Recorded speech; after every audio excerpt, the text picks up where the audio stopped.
How's it going, everybody? ZBilbs back here with another video, and today I'm going to be looking at the brand new Iron Maiden album, Senjutsu.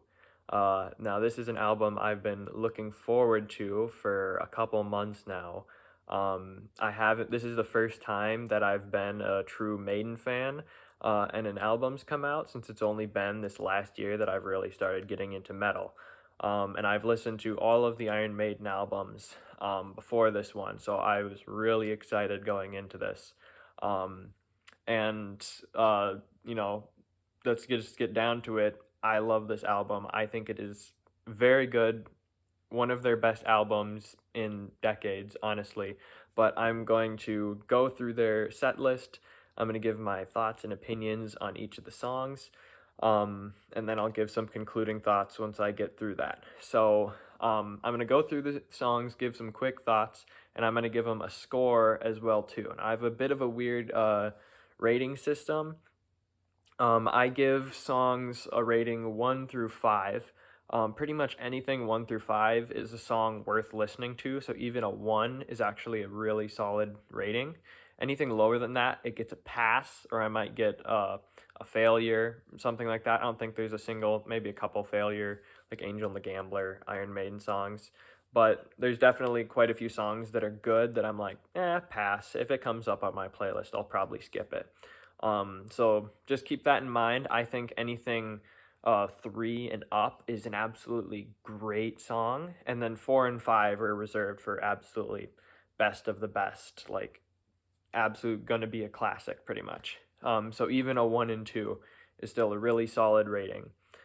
Just keep that in mind. There's plenty of great Iron Maiden albums with lots of songs that I pass up on, but that's just how it goes.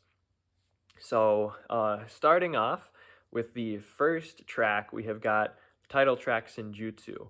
Now this one, it's very off-putting because a lot of Iron Maiden albums start with like a really quick, fast-paced song, and this is absolutely not that. This shows right off the bat that Iron Maiden, they're not trying to rehash the past. They're trying to, blaze forward with something new and fresh, and that is exactly what the song is. It's apparently it's harkening to like some sort of like Japanese drums, and you can really tell that in the drums on this one. Those are an especial standout.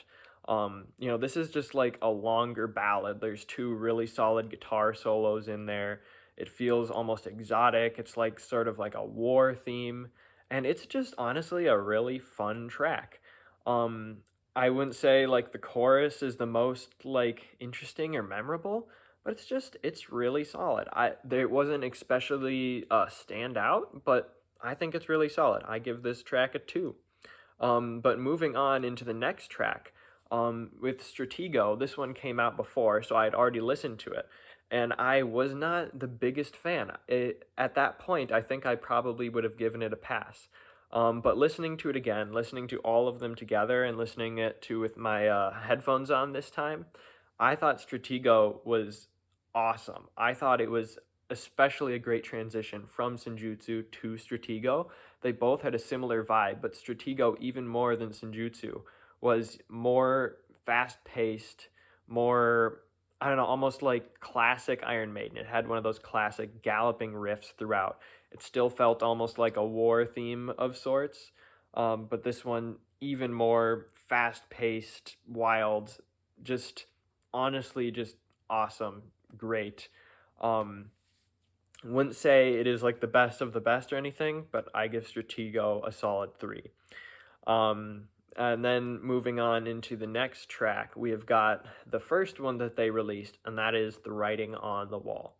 Now this one, I've seen quite a few mixed opinions on this one. I've seen a lot of other videos, a lot of rankings from other people, and they're like, yeah, Writing on the Wall, it's a weird song. It's got like some like southern, some western vibes, almost feels a little folky. It just doesn't feel Iron Maiden.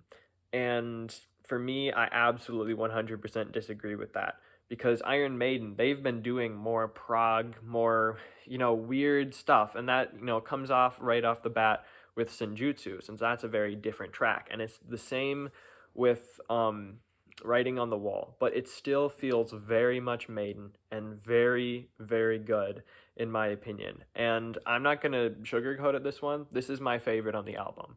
I just think everything from just the chorus, I think Bruce has some great vocals. It is an awesome uh, guitar solo in there. Just the main riff to it is so interesting. It's so new. It's so unique. It's powerful. I love the theme of like the feast of something from Revelations. I'll have to look that up. Um, I honestly think, for me personally, this is going to be a all-time classic Iron Maiden song for me. I have listened to this one probably 10 plus times, and it still does not get old for me. I absolutely love this song. I think it is one of the best that Iron Maiden has put out, and I give this track a 5. Um, but yeah, let me know what you think about that. I love that song. Moving on, after that super high note on Writing on the Wall, it takes a little bit of downturn. Not saying it's necessarily super bad, but in tempo at least, for Lost in a Lost World. Now, this one, it's definitely a very similar title, and I guess sort of feel to Stranger in a Strange Land, which I don't love Stranger in a Strange Land. I know a lot of people do, but Lost in a Lost World, it's the first one written by Steve Harris, and generally in this album, the Steve Harris songs I'm not quite as big of a fan of. And this one starts the trend on this one. I think it's good. It starts off with that like low mellow vibe, and I like it, minus the fact when it's like kind of echoing. They're like da da da da, and it's like no, thank you. And then it has that unfortunate side effect of a lot of Steve Harris's songs where it ends up being just like instrumentals that keep going and going and going. And this is, out of all of the Steve songs, I think this is the shortest one. It does have some actually really great Bruce lyrics in there, a really solid chorus, especially at the end when it goes, "Lost in a lost world." Like, really great. For me, what saves this song is the chorus and the ending of it. How it really strong, powerful chorus, and then it mellows down a little bit at the end there. And it's just such a strong finish. Um, and overall, there is some great guitar work, some great solos and stuff that I don't think I would actually give this one a pass. This one just squeaks by with a 1 on there because I think it is just interesting enough that I would go back and I would listen to this one a few more times because it is just a fun song. Just definitely has some shortcomings. But moving on after that into the 5th song, and this one is the shortest one in the album, and that is Days of Future Past. Not the X-Men thing. It's apparently based off the story of this dude who's been living a long time and traveling through time, which is similar to the next song. But this one, I absolutely love. This one, just like Stratego, it feels just really fast, really, poignant, really just classic Maiden, just excellent heavy metal, fast paced song. Really catchy, really fun lyrics. Just absolutely great guitar work. It I just think it's fantastic. There's not really much more to say than that. It's just a really, really short but really fun, really just cool song. And I'm giving this one 4 points. I think it's really great. It's like, for me, it was kind of close back and forth between which this one and Stratego, but I think this one is Stratego, but just a little bit more fun, and I think it's one that I will come back to and revisit many, many times, even more than Stratego. Moving on to the next one, we're getting into another really weird one, and that is The Time Machine. This is another where I've seen all sorts of different opinions. I've seen people say that it's best on the album. I've seen people say it's the worst on the album. But I think most people agree it might be the weirdest on the album because, I don't know, it starts out just with some really weird, strange lyrics, some strange guitar work. It harkens a bit to Book of Souls, which I love Book of Souls, the song. And then like kind of halfway through it, the riff completely changes up, and then it's like in the song, it's like he's traveling back in time in the song, just like Iron Maiden. It feels like they're traveling back in time, back to Dance of Death, because they have a lyrics, a little of a folky kind of, I don't know, a pirate jig lyric straight from the song Dance of Death, and I love Dance of Death. That is one of my favorite Maiden songs. And so this ended up being, with that riff, honestly one of my favorite on the album, because I thought it was just such a fun riff and such a fun transition, such just an interesting new fun idea, just like writing on the wall. I thought that this was just a really just new kind of proggy but also core Maiden song, and just, a lot of fun. Not quite as much fun. I'd thought Days of Future Past was a little more straightforward, a little more poignant, and this one was a little bit more uneven, but still I would give this song a solid 3. Um, Now moving on after that, onto the 7th song of the album, and that is Darkest Hour. Now, right after, that high on the end of Time Machine, we hit another dip with Darkest Hour, because this one is definitely the darkest in terms of, tone, in terms of lyrics, in terms of guitar. It's really sort of melancholic and downtrodden, and it's really fun, really unique for that. It's kind of like Ace's High, but the polar opposite, because it has a whole World War II influence, the darkest part of England. In World War II, I think there's some stuff about D-Day in there. It even ends the song with like seagulls on a beach, all the dead bodies, I think, on D-Day, which is super dark. It has really great lyrics. It has fun guitar work. Why I think at the end of the day it's not quite as high as some other ones on there is just because I don't know, that really sort of somber and dark stuff, while it is, really interesting and really unique, it ends up just being not quite as fun and entertaining as some of the other more, upbeat, wild songs on there. I still think it's a really good song. I just don't know how many times I would actually come back and listen to it. So that's why I'm only giving it 1 point. Still really good song, definitely worth listening to. But that closes out the first 7 of the album. Now we end it with, as I call it, the Steve trilogy, or the Harris trilogy, because we've already had Lost in a Lost World, and now we end it with 3 of his long epics, all straightforward. Now this album was, at this point, I think, posed to be maybe the best Iron Maiden album at this point. But this is definitely where it takes a dip, because, somebody really should have held the reins back on Steve just a little bit, because as much as I like a good Iron Maiden epic, these last 3 are just way too long, minus one exception, but we'll get there. Starting with Death of the Celts, this is my least favorite song from the album, just right outright. It has a lot of inspiration from the Klansmen, which is good. A lot of people say it's the best on Virtual 11. I disagree. I think it's a good, Klansmen is a good song. I think it's a little overrated. But, Death of the Celts, it's like, the Klansmen, but then you just drag it out into 11 minutes. There's a lot of really fun stuff. There's some decent lyrics. There's, decent story about, the death of the Celts.